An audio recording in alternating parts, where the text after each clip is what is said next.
Welcome everyone, welcome to the next lesson of the School of Solana Season 8. In this lesson we are going to talk about the Rust programming language and its fundamentals, some of its concepts, and basically this is like starting point to the Rust programming language. Why is it important?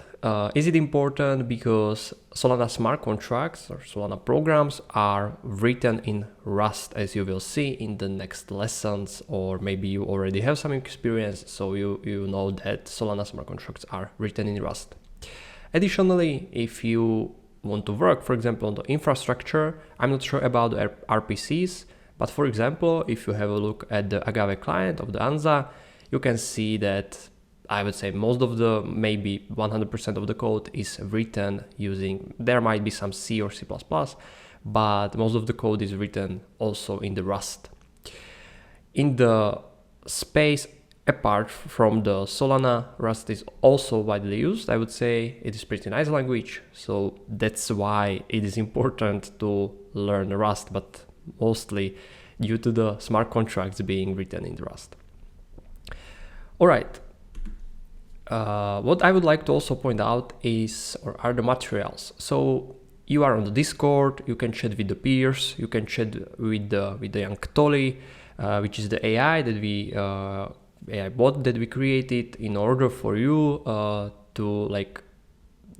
him to answer questions that you might have, because he's much faster responsive than we are.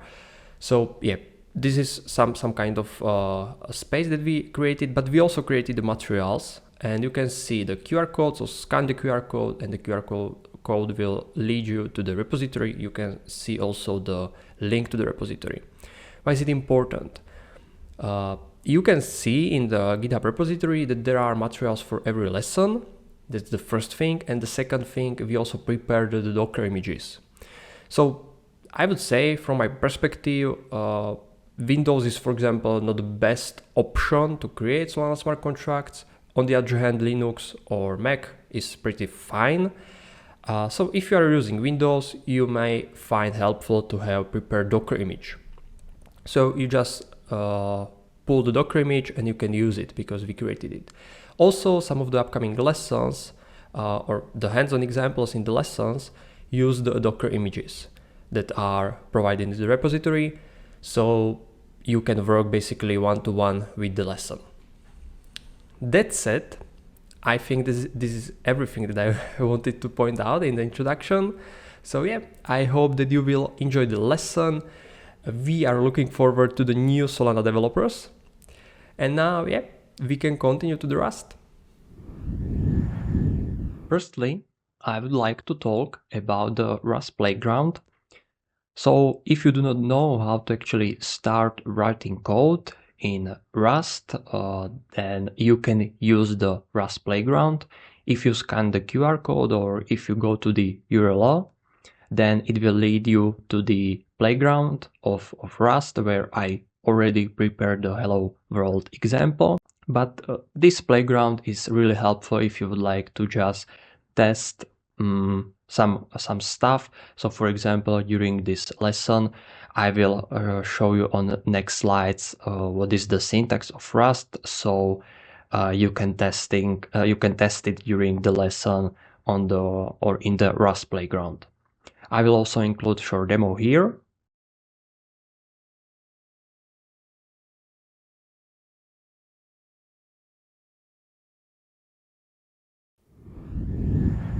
For the characteristics of Rust, Rust is designed for performance and safety, especially safe concurrency and memory management. It also offers performance similar to C or C++. For those who know C or C++, you probably know that these two programming languages provide really great performance, so same goes for the Rust. It is strongly typed. Rust can infer types based on the context of the code, but the type system is still strict. That means every value has a well-defined type at compilation time. It ensures memory safety without needing a garbage collector, preventing common issues like null pointers, dereferencing, or buffer overflows. You may also be, again, familiar from the C or C++ with dereferencing null pointers or buffer overflows. And it also, for example, provides concurrency without data races. So that means Rust ownership and borrowing that we will talk about in this lesson allows safe concurrency, eliminating data races at the compilation time.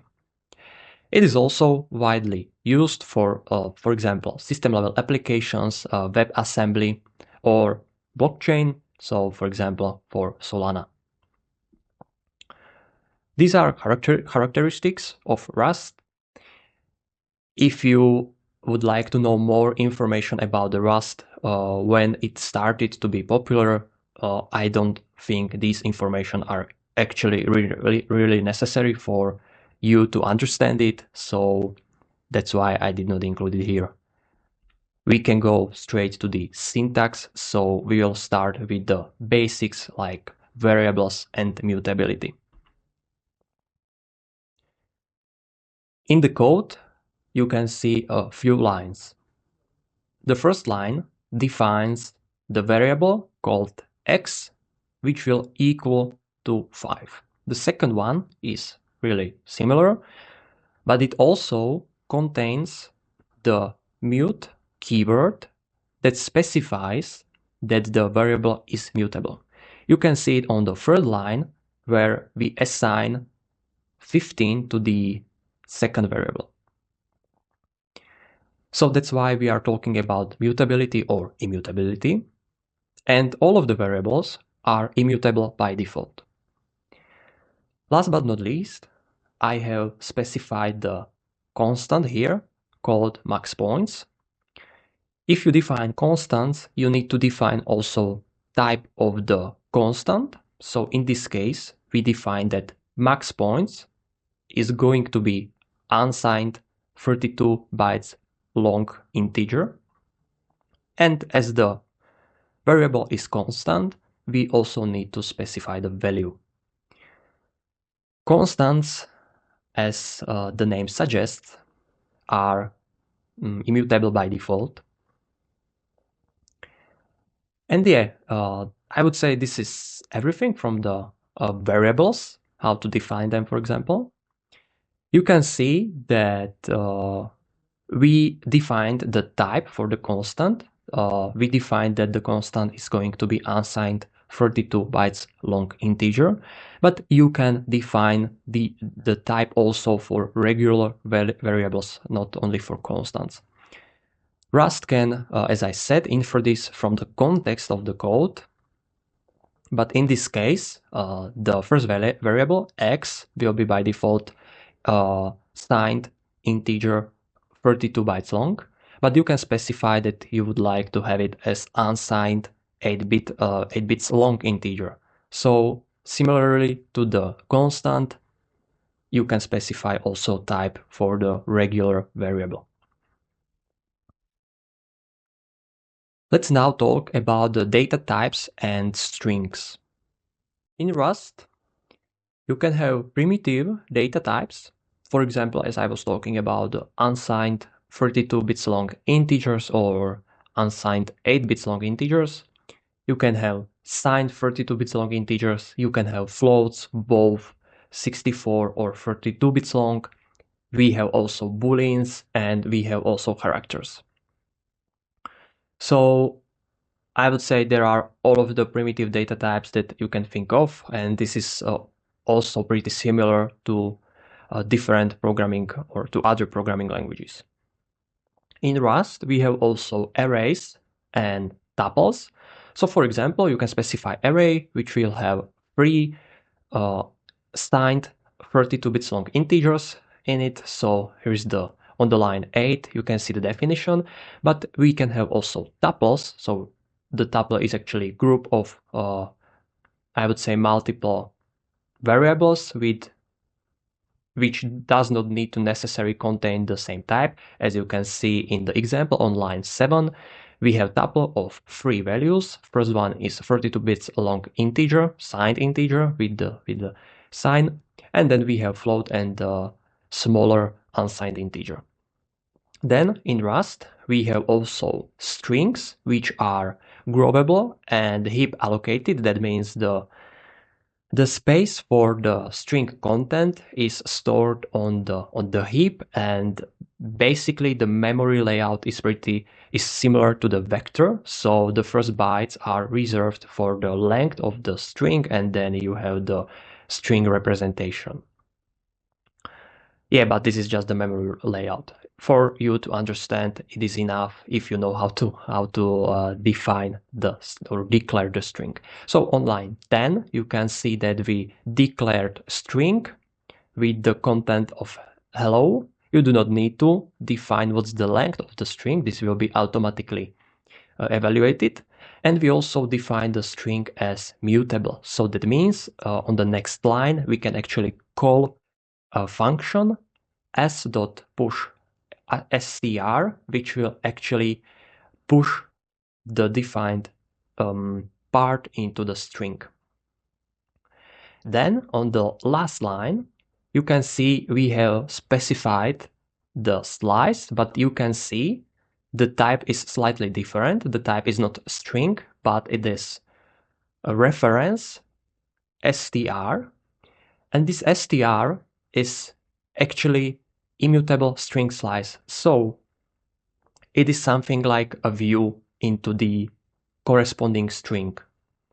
So if you have the underlying string, like defined on the line 10, you can create slice, which is immutable view on the underlying string. So in this case, we have specified that the slice will contain values from the string starting from 0 until the value 5, or until the index 5, sorry, not value, index.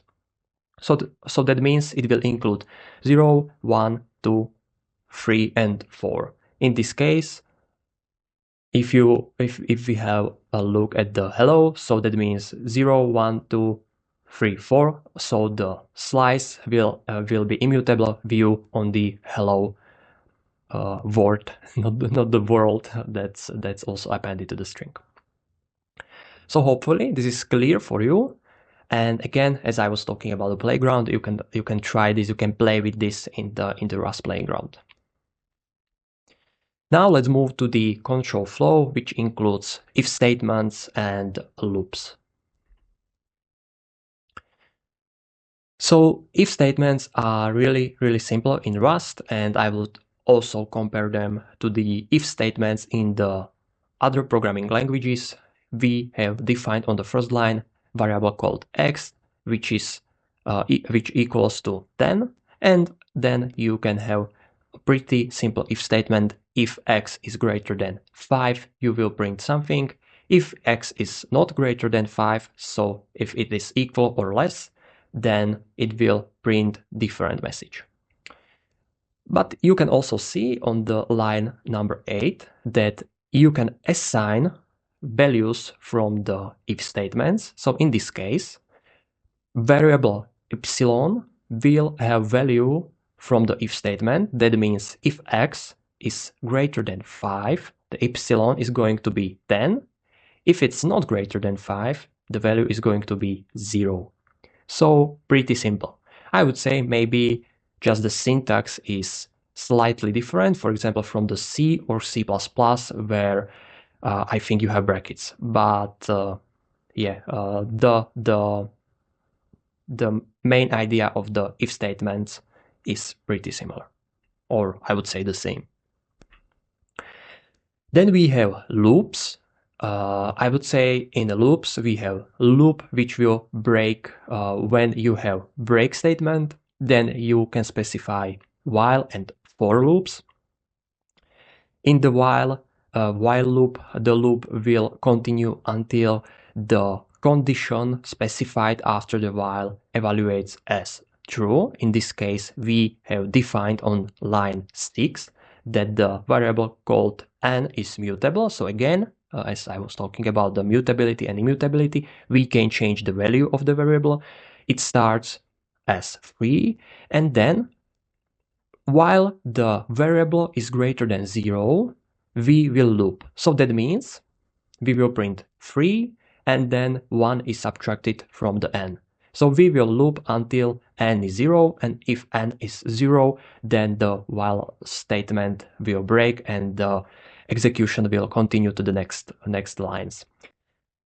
And then you can see on the line 12 that you can also have for loop, and you can loop in the range of numbers, or you can loop through the vector, through the array, and so on. So these are maybe all right. The for loop syntax is not that similar, for example, to the C++ programming language. But yeah, it is also, from my point of view, pretty simple. So you can loop through the vectors, arrays, range of numbers, and so on. And then last thing I would like to mention in the control flow are the match statements. For example, to the C++, I would compare them to the switch statements. And what match statement actually do, you can see on the first line, we define variable called number, which has value 3, and then we define match statement. And for each branch in the match statement, we define logic. So if the number is equal to 1, we will print 1. If it's equal to 2, we will print 2, and so on. And the last, 7th line is basically wildcard. So this pattern matches everything else. So for numbers 1, 2, 3, we print these three strings. And for all other values, we print other. The match statement can be used also, for example, for the enums. We will talk about the enums and structures a bit later. But yeah, the match statement can be also really helpful, for example, also for results and functions, but this will be also covered later in the lesson. Now let's talk about the functions. Functions in Rust are also pretty simple. You can see, the syntax starts with keyword fn, which stands for function. Then you have the function name. In this case, in the code on the screen, you can see we have two functions. The first one is called add. The second one is called square. Then we have the function parameters. In this case, you need to specify type for all of the parameters.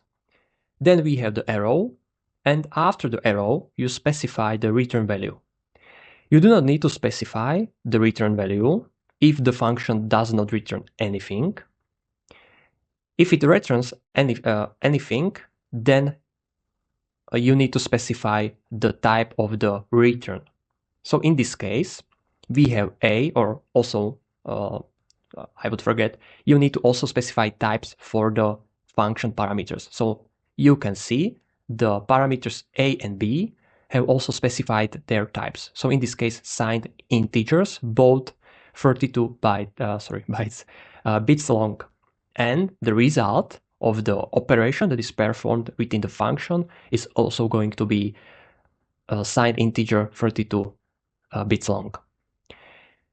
The small difference that I would like to point out in these two functions which are add and square is that in the first function you can actually explicitly tell that you want to return a plus b with the semicolon at the end, but you have the second option and you can specify it without the return and also without the semicolon. So you can see the square function takes the x, multiplies it by again by the x, so you create the square, and then this value evaluated is returned without specifying the return value, return keyword and the semicolon. So the idea is the same. You can also return from the function this way.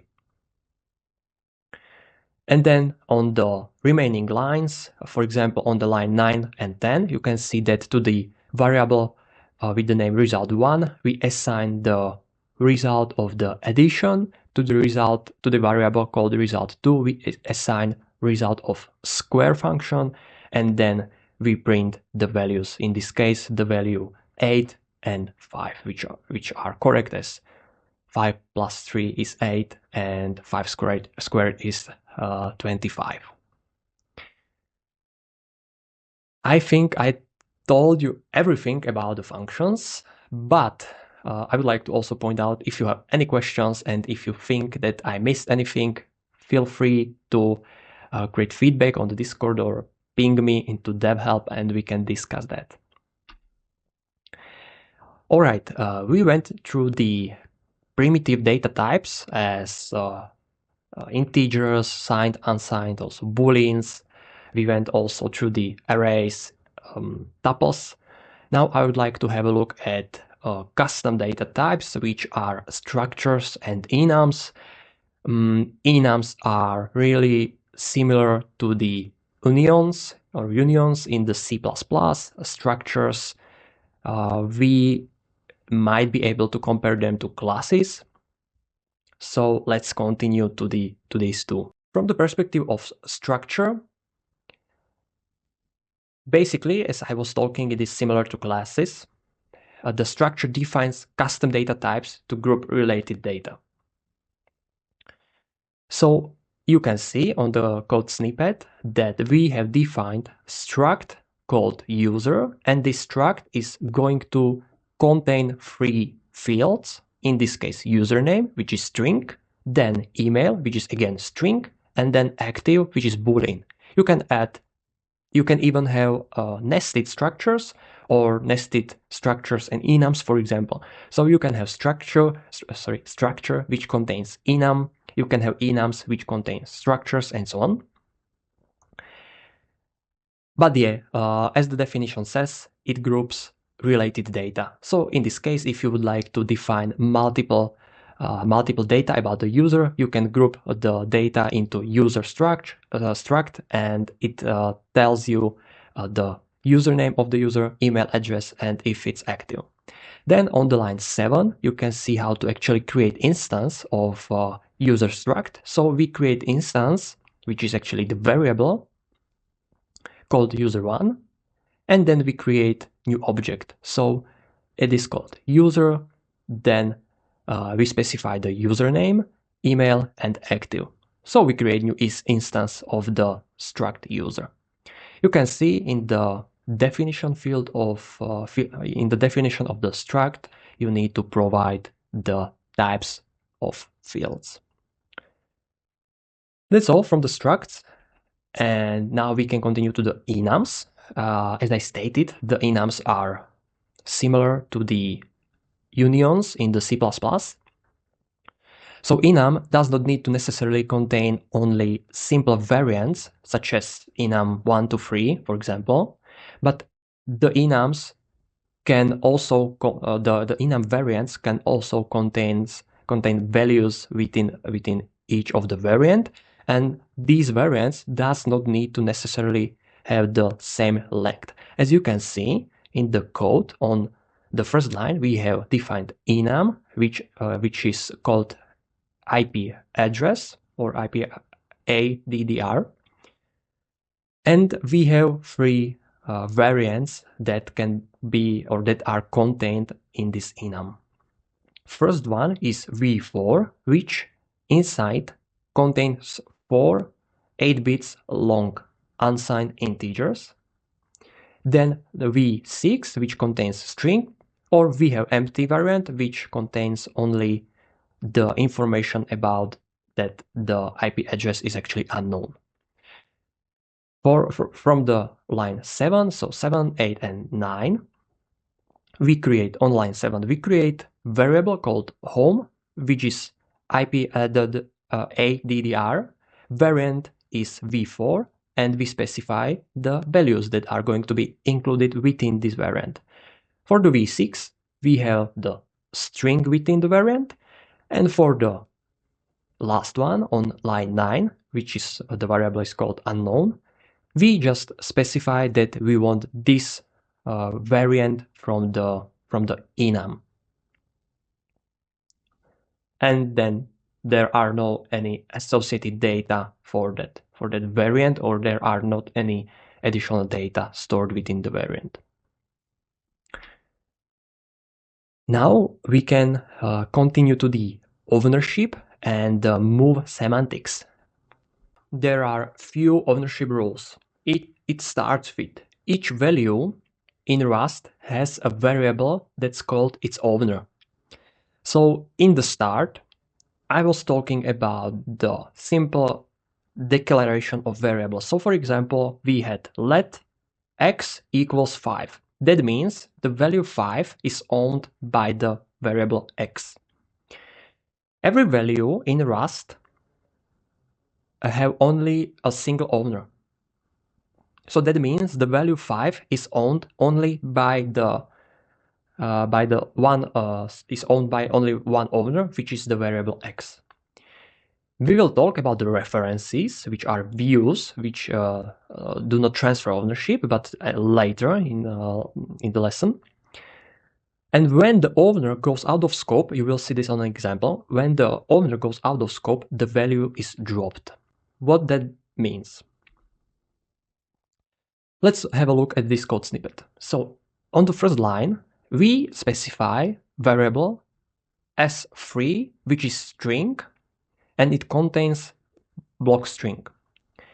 Then we have created a block, and within this block, we specify new variable, which is s4, and the s3 value is moved to this new variable s4. Then we print the content of s4. I would like to mention that as the value is moved, the ownership changed. So currently, or on the first line, on the line 1, the owner of the string was variable s3. In the block, we move the owner of that string from s3 to s4.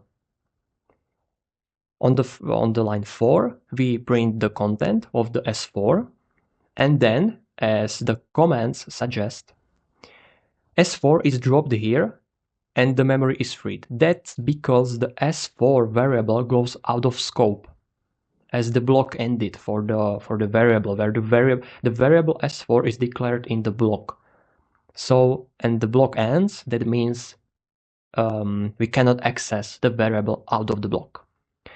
And the last line, the 6th line, and there is also the error suggestion. If you would like to try to print the content of S3, you will receive error S3 is no longer valid, because, as I was talking on the previous slide, the last point, when the owner goes out of scope, the value is dropped.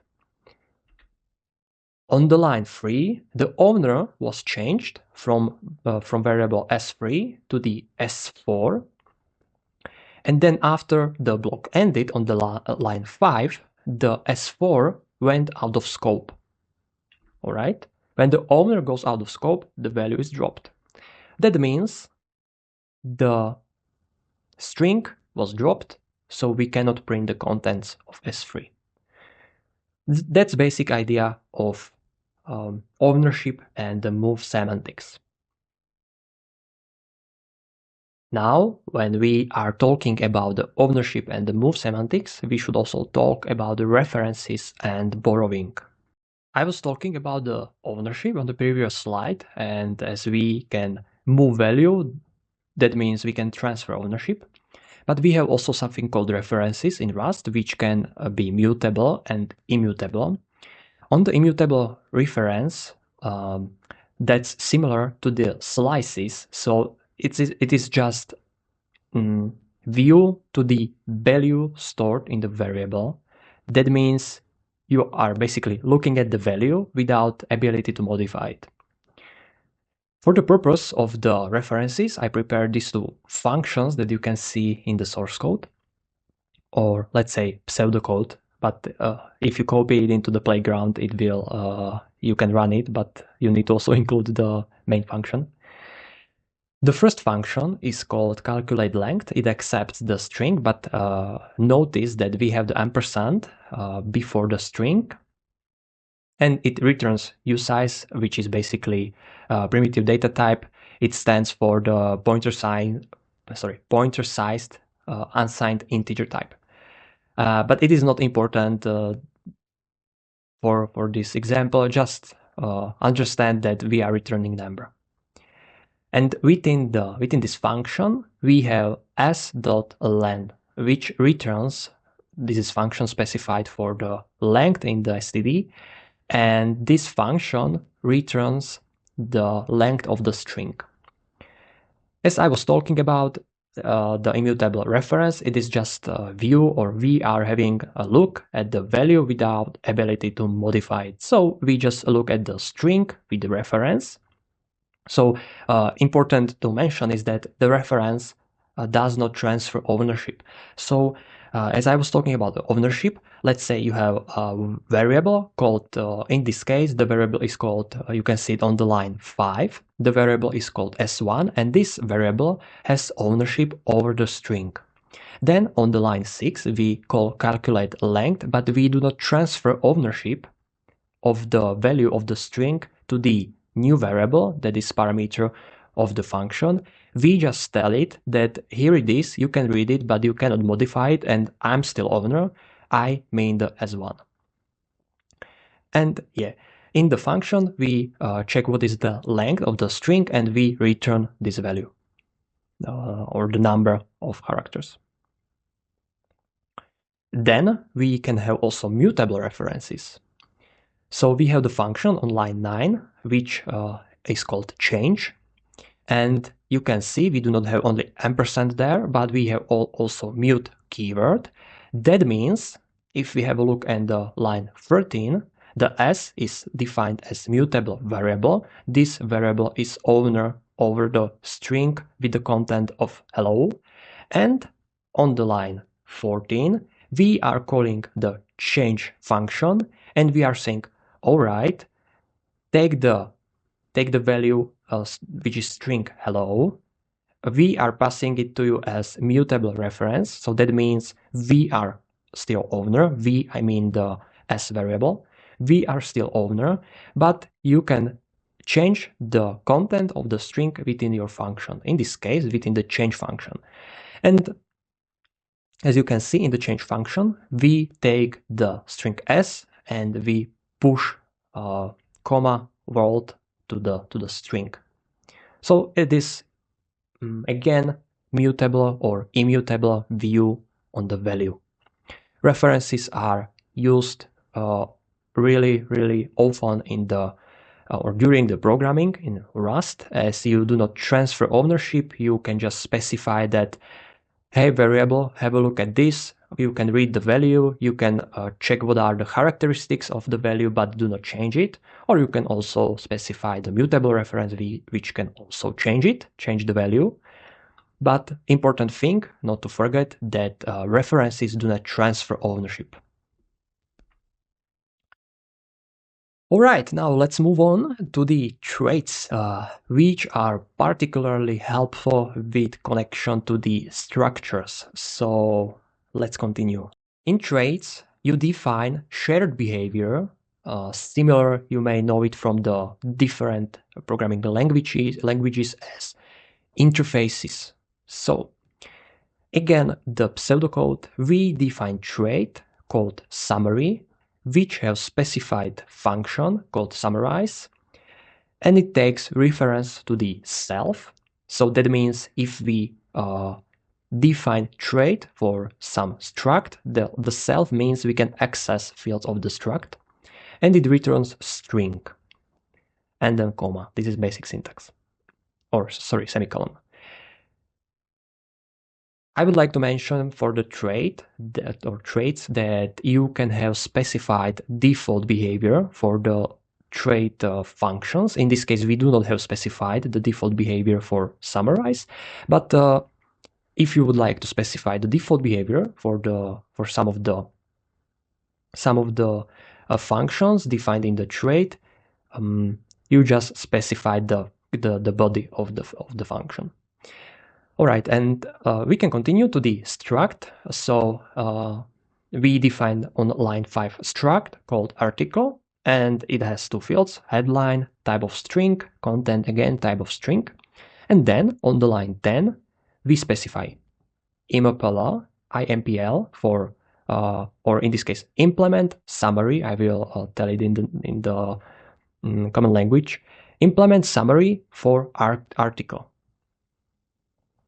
So that means for this structure, we would like to implement the summary trait, which specifies or defines, contains function called summarize. If we have multiple functions in the summary trait, we need to define, or we need to implement every function for the article struct. If some of the functions in the summary trait have default behavior already specified in the summary trait, that means we do not need to necessarily override the behavior, the body of the function. But if the body of the function is not specified, we need to specify it. In this case, what we do is that we take, as you can see, the reference to self, and then we take content, and from the content, we take first 50 values from the string. The format is just macro. This is kind of a bit advanced, but yeah. The macro will just construct the string from the accessed from the content. In this case, it is slice. So we are just reading first 50 values from the content string. That was all for the traits, and now let's move to the lifetimes. Firstly, the lifetime prevent dangling references by specifying how long references should be valid. So yeah, that means as in the definition we have the word references. That means the lifetimes are tied to the references, and it is also tied to ownership. So if you can see that in the code snippet we have again a defined function, in this case with the name longest. Then we have the a lifetime, and then we have two variables, or two parameters, sorry, not variables, but parameters, x and y. In this case, the x is str reference with the lifetime a, and the same goes for the epsilon. What is important is that we also return the reference with this lifetime, and the type is str. The function performs check that if the x is longer than epsilon, we return the x a slice or str, and if the epsilon is longer, then we return the epsilon. And now let's go to the line 9. So we have here defined the string1 variable, which is over the string with the content long string is long. Then we have variable called result.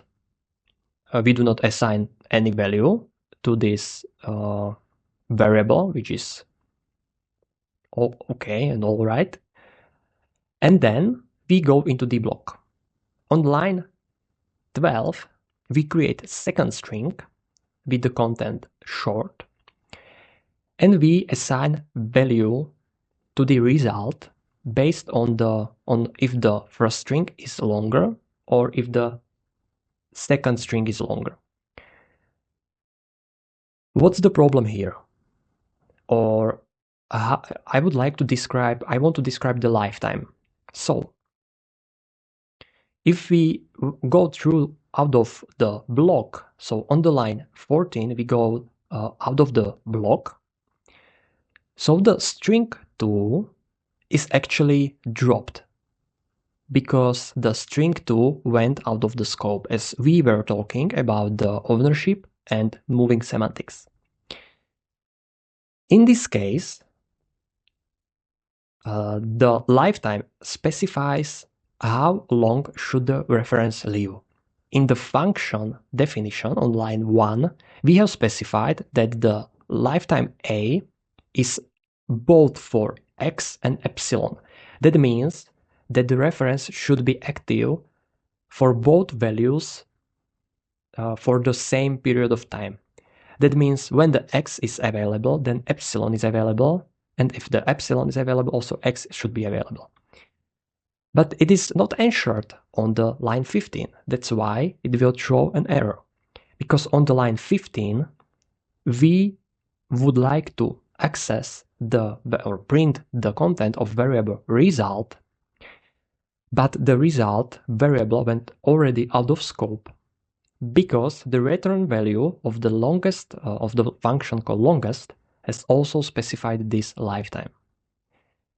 That means after the block on the line 14, the string 2, which is not long or which is not longer than the string 1, but went out of scope on the line 14, so the lifetime was not ensured because on the line 15, the string 1 still lives as it does or it did not went through the out of scope yet, but the string 2 already went out of the scope as it was dropped after the block ended on line 14. So hopefully this was understandable. I would like to describe it in more simple ways. As I was talking about the references, and the reference is basically mutable or immutable view at the value, you can look at it in similar ways. That means with the lifetime, you basically specify that the underlying value should live for some period of time. In this case, we have specified that both of the variables should live for the same period of time, but it is not ensured because the string 2 is dropped after the block ended because the variable went out of scope. Now, let's move to the error handling. In error handling, I would like to talk about the two concepts that are available in Rust. And the first concept is actually called result, and the second concept is called option. So again, we have specified function, which is called divide. It accepts two parameters. Both are floats. Parameters are called a and b. And the return value currently is not just primitive data type, for example, F64, but we have specified here that we would like to return result. In this case, we have also two parameters for the result. First one is first one is F64, so that will be the result of the division, and the second one is string. And what's the idea here? So the idea is that if b, as we are performing division, if b is equal to 0, we cannot divide by 0, so we can return result. In this case, the result is error, so that's the second part of the result definition on the line 1. So we create string division by 0 and we return this value. In case b is not equal to 0, we actually can divide and we return result of this division, but wrapped in OK, as you can see on line 5. So basically, you are telling in the function definition that you would like to, again, return result. If some conditions are not met, we will return some kind of error message. In this case, we have string, which specifies that which tells us that the b is equal to 0. If the conditions are met, then we return the OK with the result within the OK. So this is the idea behind the results. Then the second are options. Options have two possible values, as again also results have two possible values. So the first one is actually the the result value wrapped in OK. The second one is the error message. For the options, we have the final value wrapped in sum or the none value or the none option. You can see we have again specified function which takes character and reference to a string. So in this case we have slice or reference str type, and then we return the option. What this function performs is that it loops through the characters of S. The enumerate actually also returns the index on which we currently are. So you can see we specify on line 2 that for E and character or character, and we loop through the characters of S. If character is equal to the C, which is input parameter of the function, then we return sum with the index where the character was found. And if we loop through the whole string and we do not find any value, or sorry, we do not find any character that is that is the same as the C, then we return none. You can also use options not just on return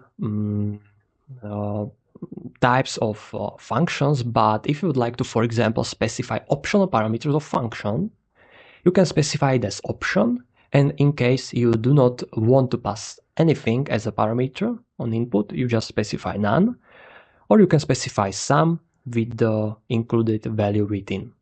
So that's all from the error handling, as I was talking about two possible options, which are errors and options. And then, errors and options, a result and option. And now we can move to the project structure. In project structure, I would like to talk about the packages, crates, and the modules in order for you to better describe the folder layout of Rust programs. So first thing is crate. So the crate is the smallest compilation unit in Rust, and it can be either binary or library. Binary crate generates an executable program like main.rs, and library crate is reusable library basically. You can see the definition cargo new, definition how to create new binary. So cargo new my project or cargo new my library with the specified flags, in this case bin or lib. Crate can contain then multiple modules. So here we have package, we have crates, and we have module. Crate can then contain multiple modules that organize the code. You will see the folder structure in a few slides as I prepared image for that. Then we can have package. Package contains one or more crates, and it always has a cargo toml file that describes the packages, dependencies, and metadata. In the small picture on the right hand side, you can see that what can be the contents of cargo toml file. So we have the first part is the definition or the metadata of package. So in this case, name, version, and edition. And then we have specified the dependencies, which we would like to use in our package or in our crates, in our code. And that's, in this case, random and the version of the desired crate. Now let's continue to the modules. So modules are used to organize code within a crate. So you can have multiple, as I was talking about it during the crates, you can have multiple modules specified within one crate. It lets you split code into multiple files, or you can even have nested, for example, modules. You can have multiple modules in one file. So it basically lets you to split the code into multiple modules based on the logic of code. It is defined with the keyword mod, And for example, you can have public modules or private modules, or you can have modules that are public only for the desired crate, and so on. And finally, this is the structure. So you can see it also starts with the package. Then the package can have multiple crates, in this case binary or library. And then in this in the crate you can have module 1, module 2, module X. And also you can have submodules, as I was talking about, recursive or nested modules. So that means even module can have additional modules. If you want to see this more in practice, for example, Trident is one package that contains multiple crates, for example, CLI, client, and FAS.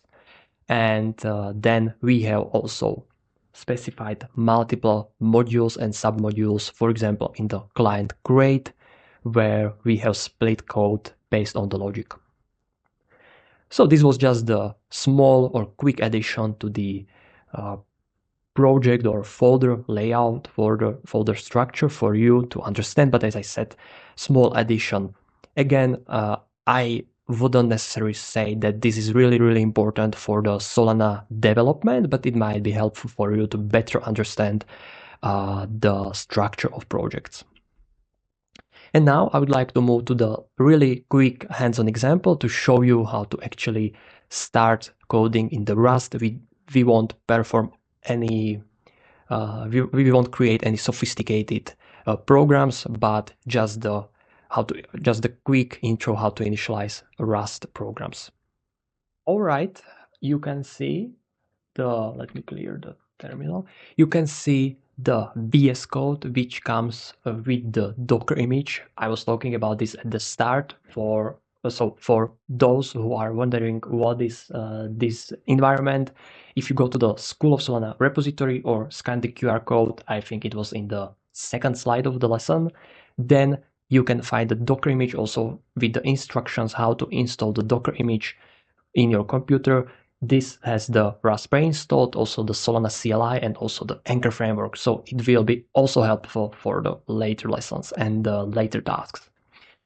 But now I would like to show you, I showed you the Rust playground, but it is nice for playing, but I would say for more sophisticated programs, bigger programs, it is great to write them locally, or at least from my point, but it is individual.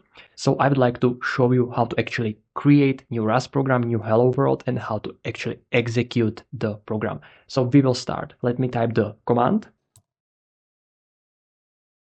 In this case, we need to specify cargo, new, and hello world. Press enter. You can see that the cargo actually created new folder with the cargo.toml file, which specifies that this is package. And then we have the crate dedicated to the main dot, or containing the main.rs. And you can see that this source file contains one simple function called main, which prints hello world. You do not need to specify anything else.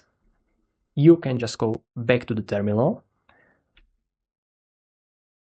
navigate to the hello world, or to the newly generated package or the program, and call cargo run.